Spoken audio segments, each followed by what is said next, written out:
안녕하세요. 김문행정사입니다. 예. 많이 추워졌네요. 오늘 잠깐 이제 사무실에 나왔는데, 어, 그냥 나왔는데 너무 추워가지고 다시 들어가서 잠바를 입고 나왔습니다. 네. 제가 오늘 말씀드릴 내용은, 어, 우리가 조달 많이 아시죠? 조달을 하는데 거기서 발생되는 여러 가지 분쟁에 대해서 말씀드리려고 합니다.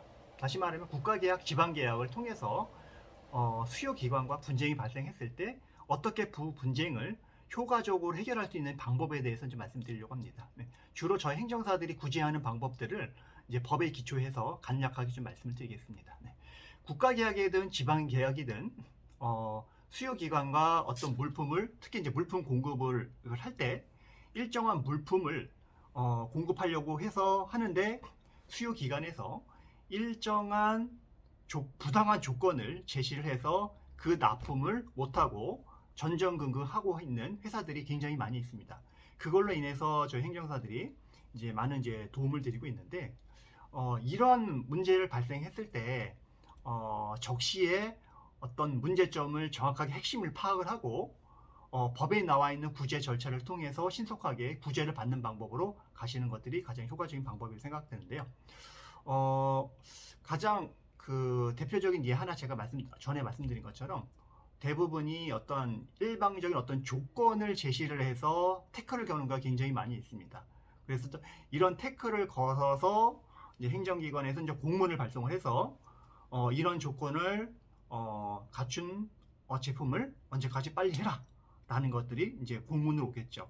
그렇게 되게 되면 수요기관에서도 일정한 문서를 해서 우리는 동등 이상의 제품이 이렇기 때문에 언제까지 납품을 하겠다 라고 해서 관련된 자료를 다 보내죠.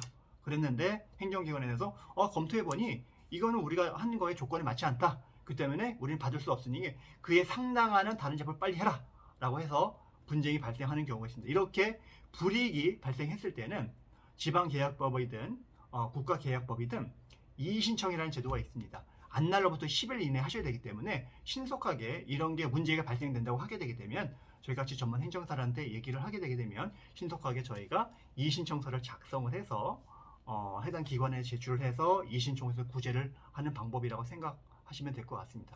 그런데 이런 이의신청이라는 것들이 뭐 일종의 보면 재심인데 이런 재심 절차들이 이제 제대로 안 됐을 때는 또 하나의 어떤 구제받을 수 있는 재심 절차가 있는데 그게 바로 분쟁 조정 제도와 중재 제도가 있습니다. 그래서 이런 분쟁이 발생했을 때 수요기관과 협의를 해서 우리 분쟁 어떤 거로 갈까라고 해서 얘기를 해서 분쟁 조정을 가시든 중재로 가시든 이렇게 하실 수가 있습니다.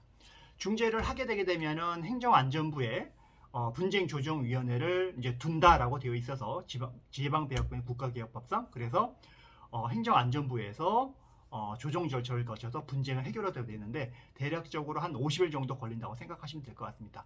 또 하나의 방법은 중재라는 게 있습니다. 우리 상사중재원 아시죠? 상사중재원에서 이제 중재를 통해서 거의 이제 다 이 재판 절차라고 보시면 될 것 같습니다. 그래서 중재 판정을 통해서 해결하는 방법인데 다만 중재 판정은 단심이라는 게 하나의 차이점이라고 생각하시면 될 것 같습니다. 그래서 중재 판정을 거치면 추후에 소송 절차를 거칠 수가 없습니다. 단심이기 때문에 그거는 조금 알아두시고 그래서 신속하게 분쟁을 뭔가를 해결하신다고 하게 되면 중재로 가셔도 되고 아니면 분쟁 조정을 거치고 나서 분쟁 조정 결과에 대해서 마음에 안 들거나 불복하신다면 그 이후에는 소송 절차로 가셔야 됩니다. 그래서 이런 제도가 있기 때문에 혹시라도 국가계약 분쟁을 통해서 국가계약 분쟁이 있어서 이거를 어떻게 하면 좋을지 고민하시는 분들은 언제든지 연락을 주시면 저희 이제 국가계약이나 지방계약 전문하는 저희 행정사들이 분쟁을 해결하도록 하겠습니다. 또한 이 국가계약 분쟁을 이제 계약 취소나 이런 거를 통해서 계약 이행을 못했을 때 추후에 부정당 제재 처분을 받을 수가 있습니다. 그래서 부정당 제재 처분을 받았을 때도 혹시라도 행정심판이라는 어떤 행정구제를 통해서 구제를 받을 수 있기 때문에 이 부분에 대해서도 궁금한 사항이라든가 도움이 필요하시면 언제든지 연락을 주시기 바랍니다. 네, 오늘 여기까지 하겠습니다. 오늘은 마지막으로 정리하면은 국가개혁법과 지방개혁법상 계약에 대한 어떤 구제 방법과 부정당 제재라는 침입적인 행정 처분에 대해서 구제하는 방법에 대해서 간략하게 말씀드렸습니다. 감사합니다.